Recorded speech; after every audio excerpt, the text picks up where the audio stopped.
చేస్తే ఇక్కడ ఆ దేవతలు అందరి యొక్క భారాన్ని దించడానికి కొరకని ఈ విధంగా రామచంద్రుల వారు మధ్యాహ్న కాలం లోపల వాళ్ళు అవతారం చేసినారయ్యా. ఈ విధంగా ఎప్పుడైతే ప్రతి ఇంటి లోపల కూడా ఒక తోరణం, ఎక్కడ చూసినా పచ్చని తోరణం, ఇంటి ముందర రంగవల్లి, ఎక్కడ చూసినా గాని కూడా తమ ఇంటి లోపల పుత్రోత్సాహం అయితే ఏ విధంగా ఉంటుందో ఆ విధంగా అయోధ్య పట్టణం లోపల మొత్తం కూడా ఎక్కడ చూసినా గాని కూడా అక్కడ ఆ విజయోత్సవం నడుస్తుందయ్యా. ఈ విధంగా పుత్రోత్సవం నడుస్తుంది. ప్రతి ఇంటి లోపల కూడా రామచంద్రుల వారు పుట్టినట్టే.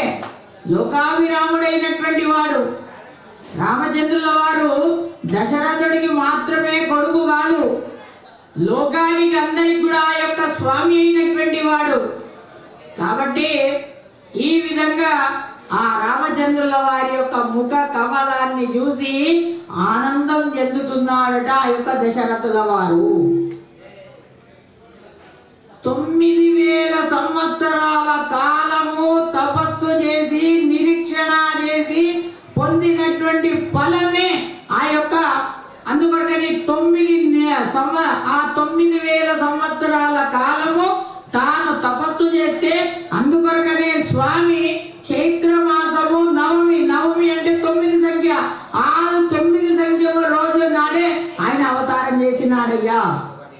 ఈ విధంగా రామచంద్రుల వారు ఎప్పుడైతే అవతారం చేసిన తర్వాత జగత్తుకు అంతటికి కూడా కాంతి, అన్ని దిక్కులు కూడా కాంతి వెదజిల్లుతున్నదట. ఒక్క సూర్యుడిని చూడడానికే మనకు తరం కాదు, అలాంటిది సహస్ర సూర్యుల కంటే మీరినటువంటి కాంతి ఆ రామచంద్రుల వారి యొక్క ముఖ కమలమందు ఉంది. ఈ విధంగా ఆ రామచంద్రుల వారిని చూసి విశేషతో రామ ముఖేందు బింబం అవేక్షరాజ కృతకృత్య ఆసీత్. ఆ రాజుగారు ధన్యుడయ్యాడట. దశరథ రాజుగారు అంటున్నారు కదా, అహోభాగ్యం అహోభాగ్యం, నా భాగ్యమే భాగ్యము, సుపుత్రవంత కలు భాగ్యవంత. సుపుత్రవంతుడైనటువంటి వాడు కలు భాగ్యవంత, వాడు భాగ్యవంతుడైనటువంటి వాడు. ఏ పుత్రవంత కలు భాగ్యహీన, పుత్రుడు లేనటువంటి వాడు భాగ్యహీనుడు. కాబట్టి ఈ ఉద్దేశంగా తాను ఆ యొక్క పుత్రుణ్ణి పొందినాడు దశరథుల వారు. తర్వాత ఆ యొక్క లక్ష్మణ భరత శత్రుఘ్నులు వాళ్ళు కూడా జననం అయింది అని చెప్పి చెప్తున్నారు. తర్వాత ఈ విధంగా ఆ రామచంద్రుల వారు వారికి ఏం అవసరం లేదు, నిత్య తృప్తుడైనటువంటి వాడు ఆ రామచంద్రుల వారికి ఏ సంస్కారాలు అక్కర్లేదు, ఏం అక్కర్లేదు. ఎందుకంటే నిత్యం లోపల తృప్తుడైనటువంటి వాళ్ళు. లోక దృష్ట్యా లోకంలో ఉండేటటువంటి ఆ యొక్క ఎవరైతే ఈ అసుర జనులందరూ కూడా ఉంటారు కదా, వాళ్ళందరికీ మోహం చేయడానికి కొరకని ఈ విధంగా ఆ యొక్క సంస్కారాలను చేస్తున్నాడు. ఈ విధంగా దశరథుల వారు ఆనందదాయకమైంది వాళ్లకు. ఆ క్షత్రియులకు కూడా ఆ యొక్క ఆ ఉపనయన సంస్కారం అనేటటువంటిది ఉంటుంది. వాళ్ళకు ఉపనయన సంస్కారం చేయించినారట. మరి ఎవరెవరికి ఎప్పుడెప్పుడు చేయాలి? బ్రాహ్మణులకు అష్టవర్షం బ్రాహ్మణం ఉపనీత అని అన్నది. 8 సంవత్సరాలకు బ్రాహ్మణికి ఉపనయనం చేయాలి. తర్వాత క్షత్రియులకు 12 సంవత్సరాలకు చేయాలని ఉంది. ఈ విధంగా ఆ యొక్క 12 సంవత్సరాల కాలం లోపల ఉపనయనం చేసి తర్వాత వాళ్ళు విద్యాభ్యాసానికి వెళ్ళినారు. విశ్వామిత్రుల వారు వాళ్ళను ఎప్పుడైతే తన యజ్ఞ రక్షణ కొరకు తీసుకొని వెళ్ళేటప్పుడు వాళ్ళకు బల అతిబల అనేటటువంటి మంత్రాలను ఉపదేశం చేసినారట. ఆకలి దప్పికలు అనేటటువంటివి ఉండవు. విశ్వామిత్రుల వారు అంటున్నారు కదా, నేను ఈ రాజకుమారులను నేను తీసుకొని వెళ్తున్నాను.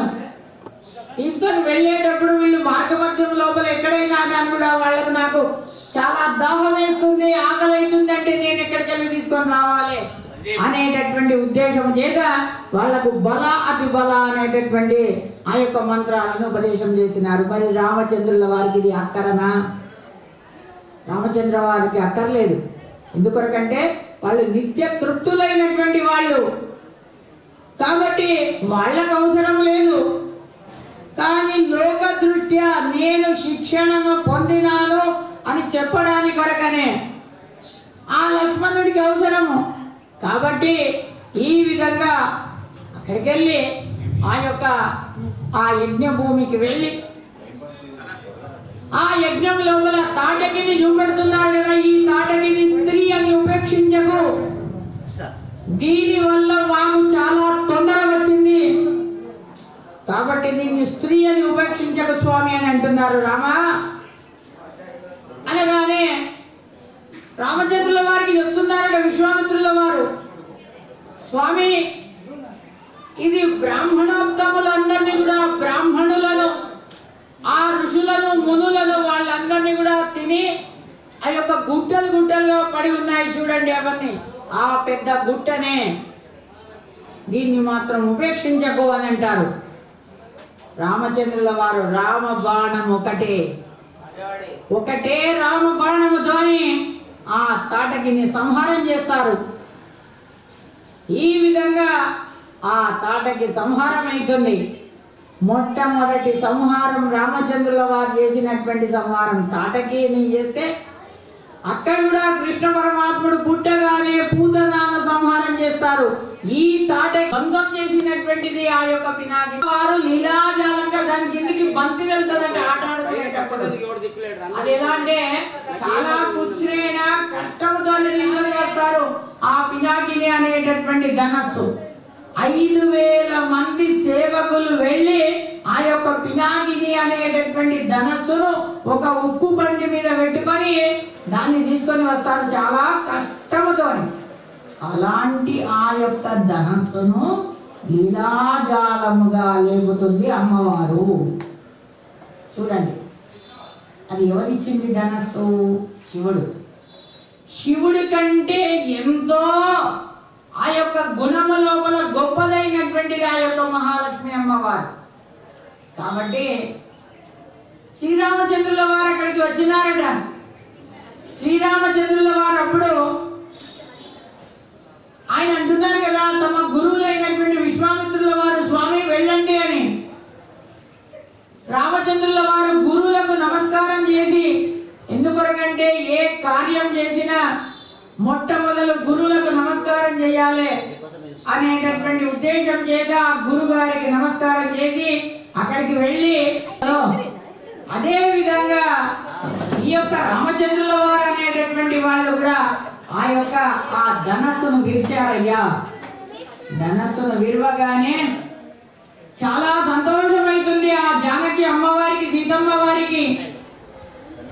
తర్వాత తన చేతిలో ఉండేటటువంటి ఆ యొక్క పూలమాల, ఆ పూలమాల ఎటువంటిది అంటే ఆమ్లాన పద్మం, అది వాడిపోయినటువంటి ఆ యొక్క అమ్మవారి మెడ లోపల, అయ్యవారి మెడ లోపల వేస్తున్నారు. ఈ విధంగా వేసి పక్కకు నిలబడుతుందట. తర్వాత ఆ యొక్క దశరథుల వారు ఆయనకు ఆనందానికి ఆ విషయం తెలుస్తుంది.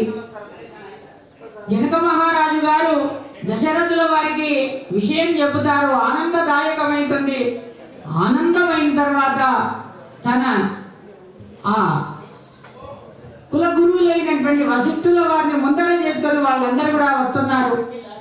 తర్వాత ఆ లక్ష్మణ భరత శత్రుఘ్నులు వాళ్ళకు కూడా అక్కడ ఊర్మిళ, శతకీర్తి, మండవి అనేటటువంటి వాళ్ళతోని అక్కడ ఆ పెళ్లి అనేటటువంటిది ఆడంబరంగా జరిగిందని చెప్పి చెప్తారు. తదేవ లగ్నం సుధనం తదేవ తారాబలం చంద్రబలం తదేవ విద్యాబలం దైవబలం తదేవ లక్ష్మీపతే కేంద్రీయం స్మరామి. శ్రీకృష్ణ అర్పణమస్తు. అనేన భావి యత్పుణ్యం అవాప్నోతు గురుర్మమ. శ్రీకృష్ణ అర్పణమస్తు.